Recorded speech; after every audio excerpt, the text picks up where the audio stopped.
Hi, and welcome back to another episode of Minecraft Survival with me, Legendary Gaming Dragon.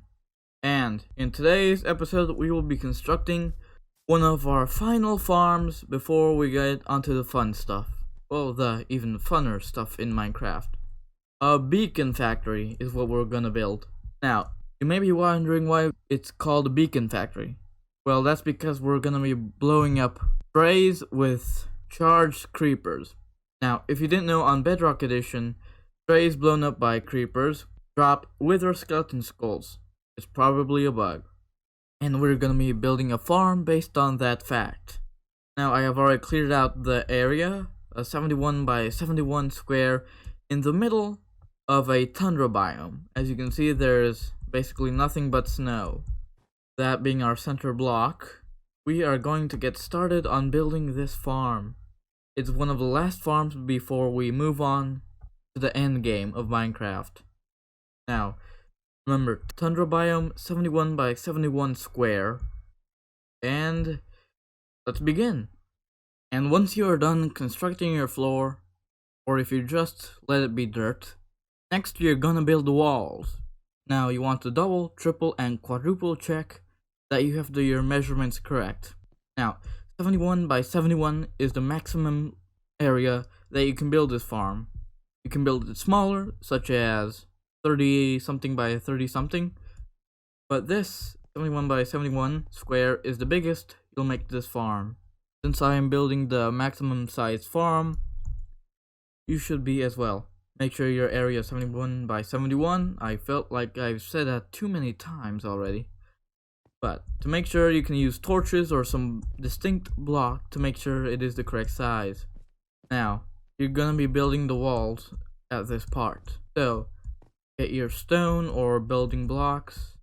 And here is where you're gonna be building your walls. Now, you'll want your walls to be not onto the square, but around the square. Like so. This is the area for spawning and stuff. These are the walls. You'll be somewhere right about there. Now, you'll want these walls to be 4 blocks high. 4 blocks high. You'll want to build these walls all around the square, you could call it. You can leave the corners empty if you want. Build this wall all around your square. That is the next step in this beacon factory. I'll see you in a few seconds. And after you have finished building your great wall, you'll want to pick a direction, north to south, east to west, doesn't really matter. But going along by your center column block, whatever, dig 2 blocks down, all along north, south, or east to west. You'll start by doing that, and that is where your nether portal will go. But we still have to build the rest of them. So go to one end or the other, get your marker blocks, and count to 4. Well, count 4 blocks away. 1, 2, 3, 4. And place a block, alternating between obsidian for your nether portals and whatever other block you want to use, with a gap of 3 blocks in between either your nether portal or your water sources, because here is where your water sources will go. Now continue this pattern, digging a hole at every nether portal and at least marking where you'll place your water. So 1, 2, 3, 4 nether portal. 1, 2, 3, 4 water source. 1, 2, 3, 4 nether portal. You get the idea.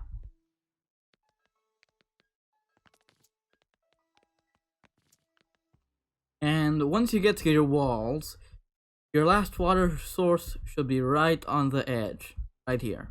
Now, this will look exactly the same on either side. So, you'll just want to copy this, like so, to the other side. 1, 2, 3, every 4th block, either marker block or obsidian, where you will build a hole that goes 2 blocks down, like so. At every marker block, you will dig yourself a hole, like so. And you'll want to dig the holes and mark where the water will go for both sides, although it is a complete reflection of each other. Well, there you go. And once you are finished, it should look something like this. 5 on either side, marker blocks, and 9 trenches, 1 in the middle and 4 to either side. And now shall build the spawning, and now we shall build the nether portals. So, at your nether portal, you're going to build 5 nether portals per trench. There will be 3 sizes, starting with the outer ones, being 10 blocks long, this being the 1st, 2nd, 3rd, 4th, 5th, 6th, 7th, 8th, 9th, and 10th. And then you build yourself up your nether wall, your nether frame, your nether portal frame. The 2nd being 13 blocks long, 1st, 2nd, 3rd, 4th, 5th, 6th, 7th, 8th, 9th, 10th, 11th, 12th, 13th. And then your nether portal frame. Those are your first 2 measurements, and this is the 3rd. The center middle portal being 21 blocks long. 1, 2, 3, 4, 5, 6, 7, 8, 9, 10, 11, 12, 13, 14, 15, 16, 17, 18, 19, 20, 21. And again, your nether portal frame. Now, 13 blocks and 10. 10 blocks for the outermost portals, 13 blocks in length for these 2, and 21 blocks long for the center portal, like so. 1st, 2nd, 3rd, 4th, 5th, 6th, 7th, 8th, 9th, 10th, 11th, 12th, 13th, and wall. And as I said, wall. And then you should be left with 10. 1, 2, 3, 4, 5, 6, 7, 8, 9, 10, and your final nether portal wall. Like so. The top should be 1 block from the topmost layer of stone. Like so. You should be 3 blocks tall and however many wide. The farthest nether portal frame edges should go into your wall, not on the edge. So now you just connect up your nether portals, but do not light them yet. First you've got to build all of them. Well, after I sort this out and build the rest of them, because these will look exactly alike for each and every hole you've dug. 10 wide, 13 wide, 21 wide, and like that, 13 wide and 10 wide again, for each and every hole. Like so. 5 nether portals, 9 times. 45 nether portals in total, like so. Well, I'll leave you to it and I'll be back when I'm finished. And after you have finished installing all your nether portals, they should look something like this. Frankly, to me, it looks like RAM chips. They're called chips, right? The memory thing that goes in the computer sort of looks like this. Well, anyway, on to the next step. So, lining yourself up with your center again, and going along the same way your nether portals go. Mine go east to west, vice versa. So, you are going to construct a path on top of this, right here, at the topmost level of your wall, going all the way to the end, like so. Like so, path all the way to the end. And this is where your strays will spawn. Well, this is one strip where your strays will spawn, but now, you are going to build one of these at every other block, like so. They should line up to be on top of your nether portals, and also on top of your water source. Because if there's not a block on top of a water source in a biome like this, a tundra, it will freeze. So you'll want to make sure you have everything measured correctly, and your blocks, strips of land, line up on top of your nether portals and on top of your water source blocks. Because I said the first reason earlier, but another reason you want these to be on top of your nether portals is to make sure that strays don't land on top of them and take up the mob cap, like so. Long strips of land going along your nether portals, alternating at every other block, like so. Should line up on top of your water source, or where they shall be going. You'll want to make them, well, throughout all the farm, like so. I'm just marking them right now, but you should get the idea. All the way down and along. And I'll see you in a little bit. And after you've done that, all of your rows of spawning platforms should look like this. Now for the next step, you want to place a glass block at head height right here on top of every single spawning row. Now you'll want to leave a block of air below your glass block right here, so it should go spawning platform, space of air, and glass block. This way the strays will be pushed off to the sides, either one will do, and flow into the nether portal, into the nether, into the killing chamber. So, cover up every single row with glass. Well, the second block on top of it with glass. Like this. Easy enough, right? Just do that for every single row, and then we'll get to the next step. And the next step in building this farm is to put slabs along the outer edges, like so. You'll just want to cover this wall with slabs. Now, when you get to the ends of, well, your rows, you want to build up by 2 blocks, like so, and place a slab on top of it also. That way, strays don't spawn on top of it, and strays don't get knocked outside the farm. Cover up this wall with slabs when you get to an end of a row, 2 blocks, and another slab. You'll want to do that for all this farm, as you can probably guess. Well, I'll leave you to it, and I'll see you in a while. And once you are finished with that, it should look a little something like this. 2 blocks and a slab all around. There, you can barely see it. Well, it was meant to be that way. Well, anyway, the next step in building this farm is in the nether, where we will set up our killing chamber for our strays to be blown up by a charged creeper. Well, let's get to it. Oh, and I forgot to mention this, but I sure do hope you already know this, but in case for those of you who don't know. Well, you see that emerald block right there? Well, that's the center of the farm. And this block right behind me, well, the one I'm standing on, is the center block. Go ahead and divide those two numbers, the X and Z numbers, by 8, and that is where you'll build your nether portal for this farm. Make sure you build that one first before lighting any of these up. So, remember, coordinates X and Z, divide them by 8, your center block of the farm, and that is where your nether portal will be. I sure do hope you already know this. Well, back to the nether. And back here at the nether, as you can see, the portal in front, this one, is my portal, and the one behind me is the one where all our strays will be going.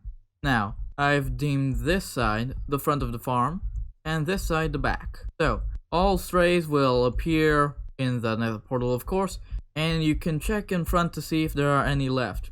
So, in case there are some left inside the nether frames, you can just stuff this full of snowballs, which I haven't, and turn it on and off to knock them over. And as you can see right here, I have 4 trapdoors and a window, you could say. But the trapdoors on top, well, top side of these 2 blocks right here, and these 2 on top. This will trick the strays, as well as any mob that wanders in, into thinking that these are full blocks and they can walk on them, so to say. And well, that's this top part. Now you want to draw up them 5 blocks, and these slime blocks being 6th. So, 5th block, 6th block. And under these slime blocks, you'll want some walls so the strays will stay in place. And here is where your charged creeper will go.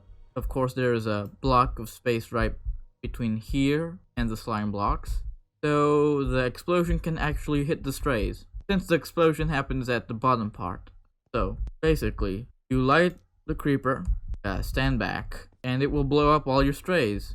And if any blocks get blown up during the explosion, just replace them with some obsidian. It'll be fine. How you get a charged creeper in there, you drop it by rail system right in this hole. Make sure there are 3 blocks right there, so it doesn't do as much damage to your rails.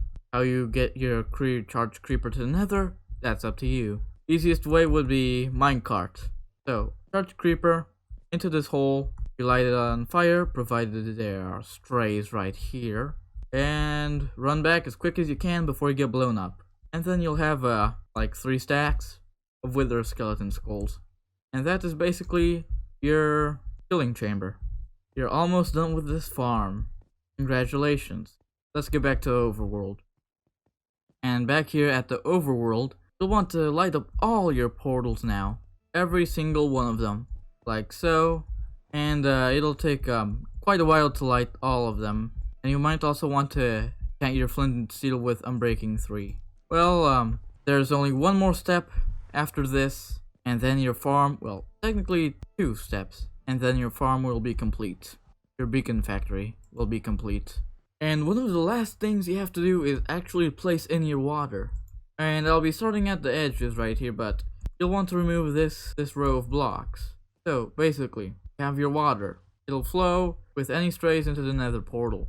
And you'll want to skip around these edges. You'll want to skip like 3 blocks before the edge. So skip these last 3-ish, this being the 3rd. So it flows diagonally into the portal. Because if you just let it flow and place water in all of these spaces, some strays would get stuck on this obsidian. You'll want to do that for each and every waterway. And as for the water sources right here, you'll be doing the same thing. Skipping like 3-ish or more blocks so it flows diagonally into the corner or something. You'll also want to make sure that your water is below one of these spawning rows. Make sure it doesn't freeze. And that's just about it. The only thing that's really left is to light up the surrounding area by a chunk or 2. If you really want to make sure, you'll light up like 4 chunks away from your farm. Well, anyway, that is it for building this beacon factory. As I said earlier, I will do a demonstration of how this works, the nether killing chamber that is, because all you have to do is really stand on top of those over there. Something else to note is the pillar has to be 24 blocks above the glass. Hope that makes sense. Well, your pillar should be 24 blocks tall, and you should make your AFK spot out of transparent blocks, such as glass and stuff. Now make all the withers and beacons you want. It's also a great way to troll your friends. And that's it for today's episode of Minecraft Survival. Remember to like, subscribe, and hit the notification bell. Goodbye, and see you around.